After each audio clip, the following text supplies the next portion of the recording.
Um outro exemplo que eu também quero trazer para vocês foi um cliente que eu atendi que praticava meditações. Ele procurou um terapeuta, né, de uma cidade grande, era até uma capital na época também, um profissional muito gabaritado.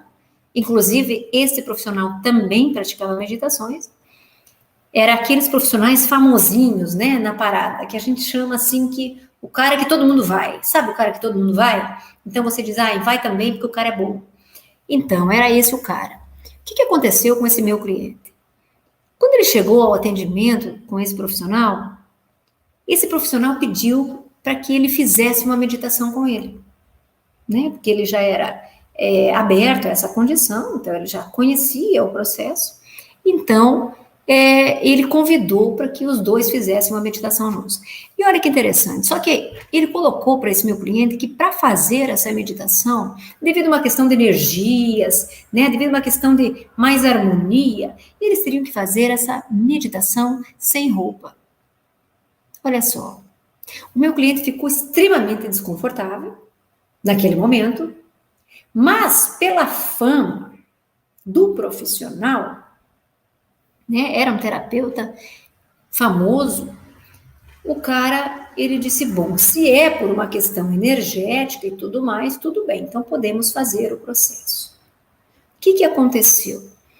Continuou-se o processo, né, meditativo e tudo mais, o meu cliente começou a ficar desconcertado, começou a ficar desconfortável, e ele acabou que finalizou o processo, o profissional disse que não havia terminado, que eles tinham que fazer mais alguns procedimentos, mas ele não conseguiu ir em frente, vestiu-se rapidamente e ele saiu agradecendo pelo atendimento, sumiu de lá, nunca mais voltou. Veja bem, o terapeuta ficou gritando atrás dele que o processo não havia acabado e que ele não estava entendendo o processo direito. O meu cliente conhecia aquele tipo de meditação. Aquele tipo de meditação não era necessário ficar nu. Entende? Então, é claro que eu peguei situações extremas, exemplos extremos para você refletir. Mas eu quero trazer também alguns exemplos comuns para que você comece a avaliar o que uma palavra, uma frase representa para uma pessoa que está buscando ajuda no momento crítico da vida dela. Isso acontece e acontece demais. Vocês entenderam? Então, o que acontece quando a pessoa pensa que ela pode manipular pessoas? Que ela tem uma intencionalidade que é positiva e no fundo aquela intencionalidade ela toma um outro sentido. Isso pode acarretar prejuízos naquela pessoa que buscou a sua ajuda. Entende? Então, um outro exemplo que eu quero trazer para vocês, que também é muito sério, foi um cliente meu que foi fazer um atendimento com um profissional que mencionou que ele tinha grandes chances de ser homossexual. Agora veja a situação. Eu não estou falando que eu sou a favor ou contra o homossexualismo. Nada disso, tá? O caso é que o rapaz mencionou que o profissional que o atendeu, o terapeuta que o atendeu, sugeriu que ele fosse homossexual, sem ele mesmo nem ter dito nada sobre a condição pessoal sexual que ele tinha. Entende? O assunto não era esse. Ele não buscou profissional para isso. Então, como que o terapeuta afirma uma condição dessas? Por adivinhação? Então, o cliente me procurou e eu perguntei, mas você sente isso? Ele disse, não. Eu não sinto. Porque se sentia, eu disse, não tem problema nenhum. Qual é o problema? Não tem problema nenhum.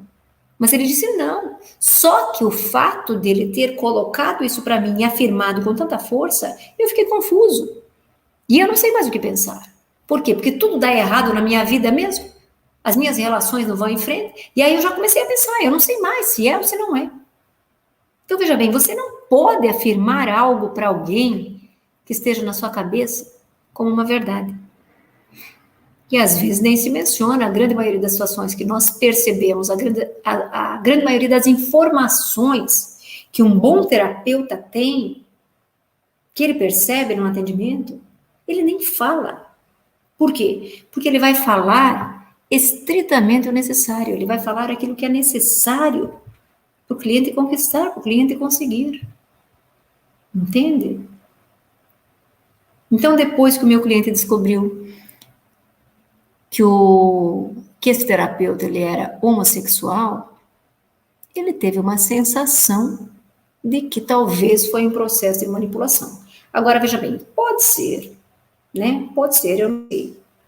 Eu não tenho qualquer preconceito, porque eu entendo o seguinte. Pelo contrário, conheço vários profissionais homossexuais qualificadíssimos. Eles são qualificadíssimos. Eles dominam o conteúdo, conhecimento. Agora, a chance de, nesse caso, nesse contexto, ter havido algum tipo de manipulação é muito grande. Agora, veja bem, poderia não ser um processo de homossexualismo. Poderia ser um processo de uso de drogas. Porque quando um profissional, ele usa drogas, pode ser que ele veja como uma coisa até natural. Ou se o profissional é fumante, ele tem moral para dizer que você não é fumante? Não. Agora, veja bem, ele pode ser excelente mesmo assim. Por quê? Porque ele pode não incentivar você.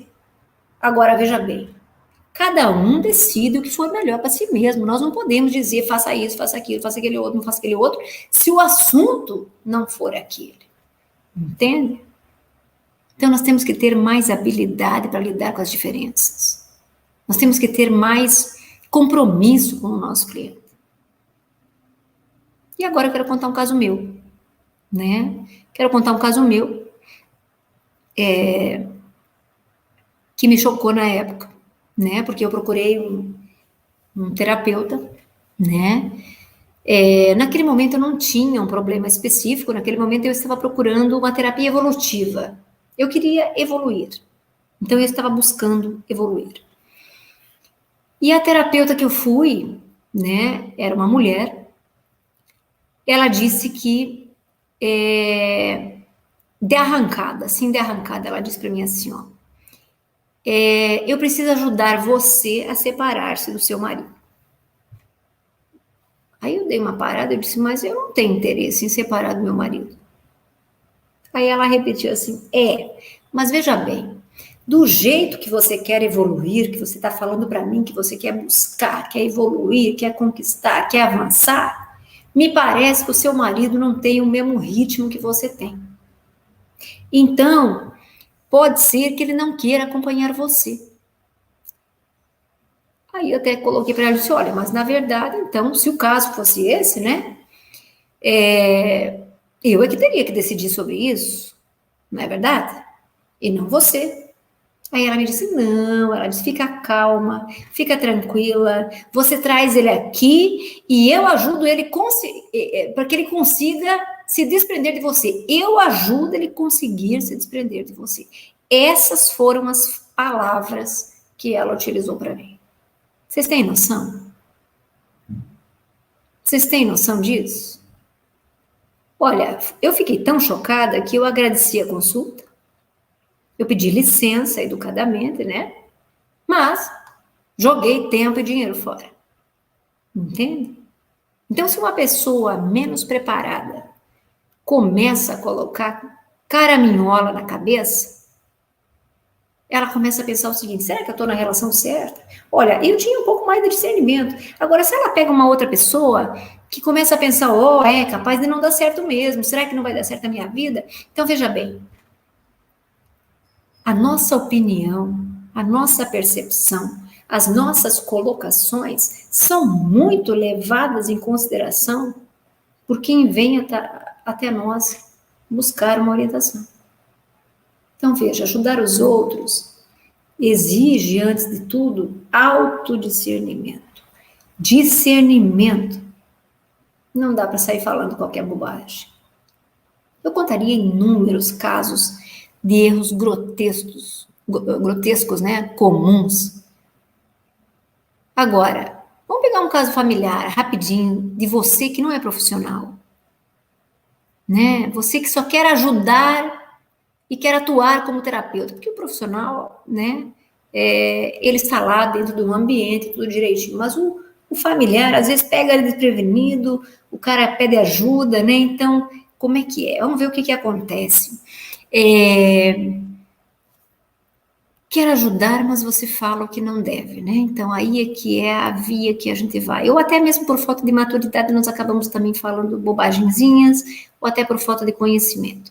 Então, vamos pegar um exemplo que eu tive, que um amigo, ele era viciado em alcoolismo, e ele dizia que ele iria fazer um tratamento numa determinada clínica. E aí esse familiar colocou para ele o seguinte, ó: não adianta você ir fazer o tratamento naquela clínica, não vai te ajudar em nada. Essa clínica não é boa. Resultado: o amigo não se internou, nunca buscou, só ouvia críticas sobre o local que ele se interessava para ele ir fazer o tratamento, e ele continuou com o vício. Então, quer dizer, no caso, qualquer coisa era melhor para ele do que ele ficar sem internação. Entende? Então, qualquer clínica seria melhor para ele do que nada naquele momento, porque ele já estava num processo trágico de drogadição. Vocês entendem? Então, será que esse familiar, na hora que ele deu esse conselho, ele pensou que ele poderia interferir no destino daquela pessoa que ele estava querendo ajudar? Então é o seguinte: se questione antes de você orientar. Cuidado com o que você fala, com o que você afirma. Mesmo você sendo um médico, um psicólogo, um terapeuta, um coach, especialista, doutor, especialidades, mestrado, doutorado, não importa. Presta atenção naquilo que você diz. Às vezes uma pessoa está interessadíssima num curso que talvez você fez e não gostou, mas que para ela faria diferença. E aí você fala, não faz isso não, talvez não valha a ficha. Resultado: talvez se a pessoa fizesse bem para ela. Então, cuidado. Nós estamos em ritmos e níveis de evolução diferentes. Nós estamos em momentos diferentes de vida. Aqui serve literalmente aquele ditado: cada consciência é única. Entende? Cada pessoa traz sua singularidade. O que funciona para mim pode não funcionar para você, mas pode funcionar também. Depende do contexto. Entende?